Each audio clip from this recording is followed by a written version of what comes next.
Hello everyone, once again welcome to my channel PrepChem. Today we will discuss the dual behavior of electromagnetic radiation.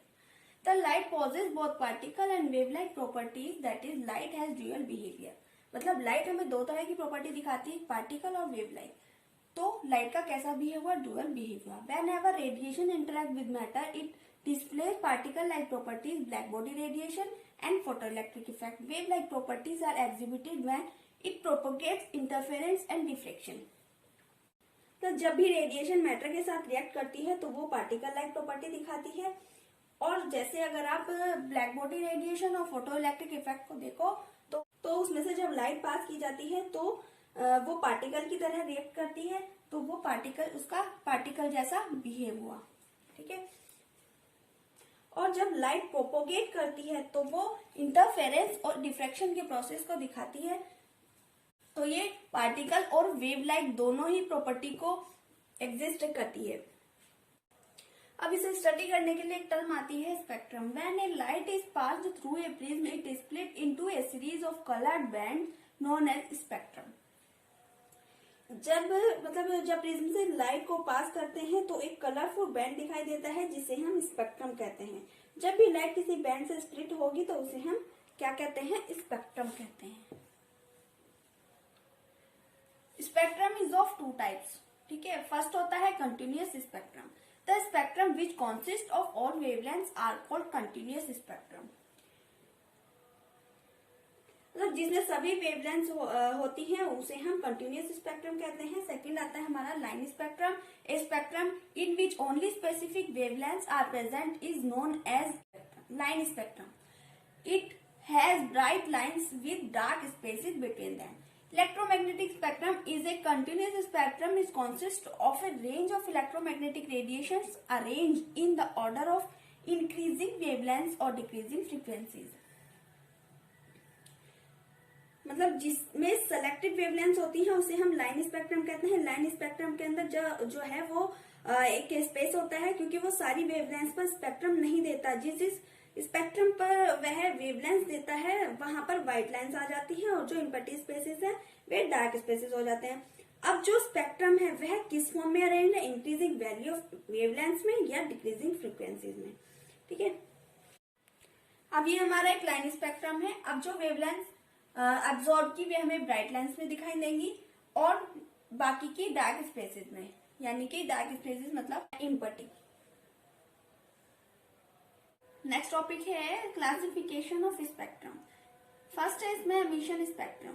The spectrum of radiation emitted by a substance that has absorbed energy is called an emission spectrum.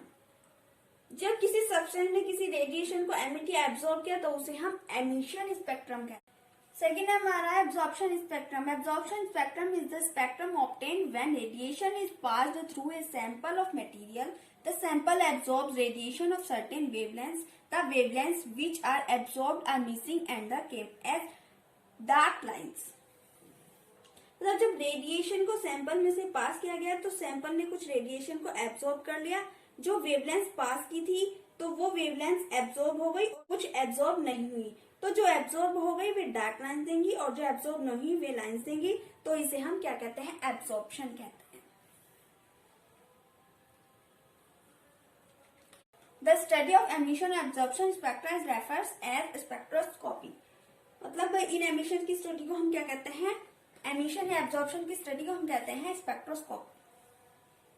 Suppose ये हमारा level है और ये 5 energy levels हैं. ठीक है. Ground state है. ठीक है. तो इलेक्ट्रॉन अगर हमारा यहाँ प्रेजेंट है तो हो सकता है ये यहाँ से फर्स्ट एनर्जी लेवल में जाए. ठीक है. अगर यहाँ पर प्रेजेंट है तो हो सकता है ये यहाँ से सेकेंड एनर्जी लेवल में जाए, या वो थर्ड एनर्जी लेवल में जाए, या वो फोर्थ एनर्जी लेवल में जाए. ठीक है. या वो यहाँ से फिफ्थ एनर्जी लेवल में जाए. और जब वो वापस आएगा तो हो सकता है वो यहाँ से यहाँ तक आए. ठीक है. या हो सकता है वो यहाँ से यहाँ तक आए. तो इलेक्ट्रॉन अपने अपने रेस्पेक्टिव लेवल पर जा सकता है. तो इसे हम क्या कहते हैं? एब्जॉर्प्शन बोलते हैं.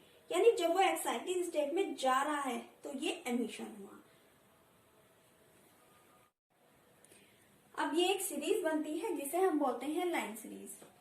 जब इलेक्ट्रॉन ग्राउंड स्टेट यानी कि फर्स्ट में है, ठीक है, मतलब फर्स्ट से वो ट्रांसलेट हो रहा है, तो वो सीरीज आएगी लाइमन सीरीज और स्पेक्ट्रल रीजन होगा अल्ट्रावायलेट रीजन, ठीक है। N1 है ग्राउंड स्टेट और ये एक्साइटेड स्टेट N2, ठीक है। तो अगर वो सेकंड से थर्ड या फोर्थ में जा रहा है तो वो बार्मर सीरीज होगी, विजिबल रीजन होगा, और वो थर्ड से यदि वो फोर्थ या फिफ्थ में जा रहा है तो वो पार्शियल सीरीज होगी और इंफ्रारेड रीजन होगा, और यदि वो फोर्थ से फिफ्थ या सिक्स्थ में जा रहा है तो वो ब्रैकेट सीरीज होगी और इंफ्रारेड रीजन होगा, और यदि वो फिफ्थ से सिक्स्थ या सिक्स सेवेंथ में जा रहा है तो वो पी1 सीरीज होगी और इंफ्रारेड रीजन होगा। अब एक इक्वेशन है, राइट वर्ड इक्वेशन, ये होती है nu is equals to 109.677 1/n1 square minus 1/n2 square.